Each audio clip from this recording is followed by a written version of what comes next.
बिस्मिल्लाहिर्रहमानिर्रहीम। अस्सलाम वालेकुम माय यूट्यूब फैमिली, कैसे हैं आप सब। उम्मीद करती हूँ आप सब ठीक होंगे और अल्लाह का शुक्र है मैं भी बिल्कुल ठीक ठाक हूँ। और फ्रेंड्स, आज मैं आपके साथ अपनी सुबह सुबह की रूटीन शेयर कर रही हूँ। बहुत ही ज़्यादा जल्दी अर्ली मॉर्निंग वाली ये रूटीन है। इस टाइम जी सुबह के 5:30 बज चुके हैं और मैं इस टाइम यूजुअली उठ जाती हूँ। जो आजकल की जो मेरी रूटीन है, आप में से कौन है जो इतनी जल्दी सुबह सुबह उठ जाता है। इस वक्त भी उठना एक बहुत बड़ी नेमत है और ये नेमत खुशकिस्मत जो लोग हैं उनको ही नसीब होती है।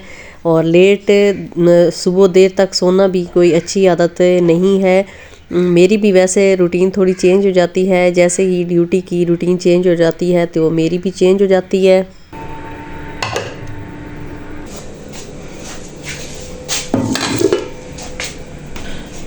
ये ना फ्रिज में थोड़ा सा आटा पड़ा था तो मैंने कहा इसको निकाल देती हूँ। वैसे ये है थोड़ा पकाने के लिए ना, 3 रोटियाँ इससे नहीं बननी, तो मैंने नया आटा गूंद लेती हूँ। इसको धो लेती हूँ, इसी बर्तन में ही बना लेती हूँ आटा।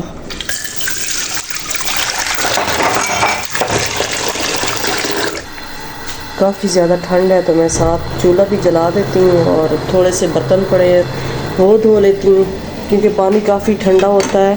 तो आटा गूंदना है तो मैं इसको धो लेती हूँ, तो इसके अंदर पानी गर्म कर लेती हूँ।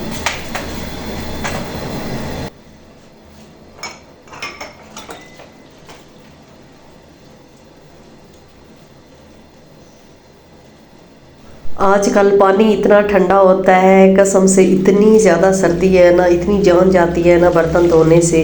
वैसे ही इतना अजीब सा लगता है ना बर्तन धोना, लेकिन सर्दियों में तो कुछ ये ज़्यादा ही जो काम है ना मुश्किल लगता है बहुत ज़्यादा। मुझे लगता है हर फीमेल को ये काम मुश्किल लगता होगा। बहुत बड़ी हिम्मत का काम है भाई सर्दियों में इस तरह बर्तन धोना। यहाँ पे जी अल्हम्दुलिल्लाह बर्तन हो गए हैं फिनिश, शुक्र है। बर्तन ज़रा कम थे तो मैंने पानी गर्म किया है आटा गूंदने के लिए, क्योंकि सर्दियों में ना ठंडे पानी से आटा गूंदना बहुत मुश्किल हो जाता है। तो ये बाहर चारपाई पड़ी थी, मैंने कहा चलें इधर ही बैठ के इजी तरीके से ना आटा गूंद लेती हूँ। वैसे सर्दी तो काफ़ी थी लेकिन फिर भी मैंने कहा चलें कोई बात नहीं, बाहर ही बैठ के चारपाई पे ना इजी तरीके से ना आटा गूंदती हूँ। मुझे ना इस तरह जो शेल्फ पे आटा गूंदना है बहुत मुश्किल लगता है, तो मैंने कहा चलें बाहर ही खुले मैदान में खुले आसमान के नीचे ना सुबह सुबह बड़ा वैसे अच्छा भी लगता है। अजानें हो रही होती हैं और बड़ा प्यारा सा इन्वायरमेंट होता है। बस एक जागने की मुश्किल होती है, सुबह जागना एकदम से वो थोड़ा मुश्किल लगता है, लेकिन जब बंदा जाग जाता है ना तो फिर कोई मुश्किल नहीं होती। आटा गूंदने के बाद जी मैंने करने थे कपड़े इस्त्री, क्योंकि ड्यूटी पे जाना था तो कपड़े मेरे इस्त्री नहीं थे। तो मैंने कहा चलें सुबह सुबह ये काम भी कर लेती हूँ। तो वैसे ना सुबह का जो टाइम होता है ना उसमें काम जो बड़े ऐसा तरीके से होते हैं। अगर लेट इंसान उठे ना तो फिर जो काम है ना बस उनमें देर ही होती रहती है और मेरे ख्याल में थोड़ा दिल भी काम करता है काम करने को।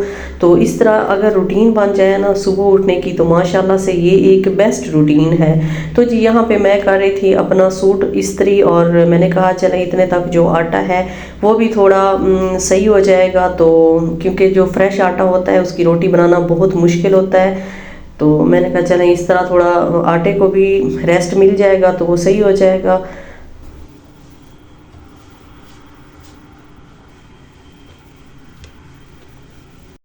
जी तो फ्रेंड्स, कपड़े इस्त्री करने के बाद नाश्ता बनाने के बाद मैं चली गई थी ड्यूटी पे और काफ़ी लंबा गैप दरमियान में आ जाता है। ज़ाहिरी बात है 7 बजे मैं सुबह निकलती हूँ तो वापस आती हूँ जनाब तकरीबन 3:15 या 3:30 बज जाते होंगे। और इस टाइम जी ये इवनिंग का वक्त है और मैं बना रही हूँ आज गोभी और चिकन।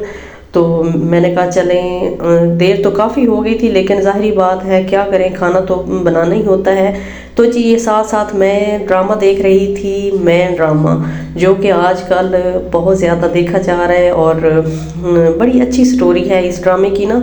तो मैं बड़े शौक़ से और बड़े जैसे कहते हैं ना रेगुलर तरीके से देखती हूँ, कोई एपिसोड इसकी मिस नहीं करती। बड़ा ही कोई नसीहत आमोज़ ड्रामा है अच्छा ड्रामा है। इसमें ना एक वैसे ज़्यादातर तनकीद तो औरत पे की गई है, लेकिन मुझे तो अच्छा लगता है उसमें जो पहलू जो उन्होंने दिखाया है ना औरत का, वैसे इस तरह होता भी है, इस तरह की औरतें होती भी हैं।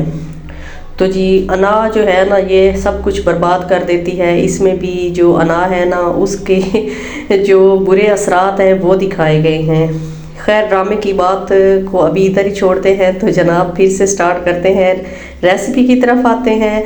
और सबसे पहले जी घी डाला, उसके बाद डाल दिए थे प्याज, और अभी मैंने डाल दिया है जी चिकन। हाफ़ के जी यहाँ पे मेरे पास चिकन था, और इसको मैं लाइट ब्राउन सा कर लूँगी, थोड़ा कम ही फ्राई करूँगी। तो जैसे कि मैंने पहले भी आपको बताया हुआ है, जो चीज़ भी हो मैं उसे फ्राई कम ही करती हूँ।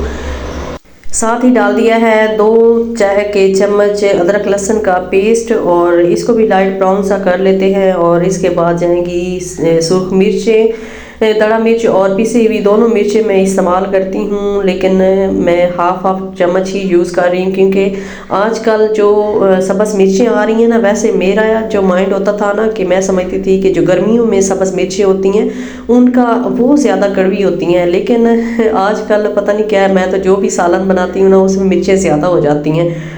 मेरे माइंड में ये बात है कि जो सर्दियों की मिर्चें होती हैं वो कम कड़वी होती हैं, तो इसलिए मैं ज़्यादा डाल देती हूँ। और जो भी आजकल मुझसे सालन बन रहा है ना उसमें मिर्चें बहुत ज़्यादा होती हैं। खैर खा तो लेते हैं, मैं वैसे थोड़ी मिर्चों की शौकीन हूँ, तो इसीलिए सालन वगैरह जो चीज़ होती है वो ख़त्म हो जाती है, लेकिन वैसे हैं बहुत कड़वी आजकल की ना मिर्चें। तो जी उसके बाद मैंने डाल दिया था उसमें जो हल्दी है वो डाल दी थी, और धनिया का हाफ़ टी स्पून डाला था, और अभी डाल रही हूँ, अभी डाल दी थी जनाब मैंने यहाँ पे तकरीबन 5 से 6 चम्मच थे दही के, तो वो डाल दिए हैं। और अभी थोड़ा सा फ्राई कर लूँगी चिकन को, और साथ ही ये 2 अदद टमाटर और 3-4 तो नहीं, वैसे 5-6 थी सब्ज़ मिर्चें, वो डाली हैं काट के। तो अभी थोड़ा सा इस मिसाले में चिकन को मैं फ्राई कर लूँगी। तो अभी जी डाल देते हैं इसमें गोभी, और हाफ़ के जी मेरे पास यहाँ पे गोभी थी और हाफ़ के जी ही था चिकन। तो जी इसको थोड़ा सा भून लेते हैं, और इसके बाद मैं डाल दूँगी इसमें पानी थोड़ा सा, क्योंकि ज़ाहिर बात है गोभी में भी काफ़ी ज़्यादा पानी होता है, तो कम ही डालूँगी, क्योंकि जो चिकन है वो ऑलरेडी थोड़ा गल चुका है, तो बस गोभी ही थी जिसको गलाना था, और चिकन भी थोड़ा बहुत वैसे गलने वाला था, तो मैं थोड़ा ही इसमें पानी डाल दूंगी और इसको कवर लगा के रख देते हैं कुछ देर के लिए। और हल्की आंच पे ही मैंने इसे रखा था। ये देखें जी माशाल्लाह काफ़ी हद तक जो हमारा सालन है वो पक चुका है। और अभी लास्ट पे मैं इसमें डाल दूंगी थोड़ा सा गरम मसाला, और एंड पे डाल देते हैं जी सब्ज़ धनिया थोड़ा सा।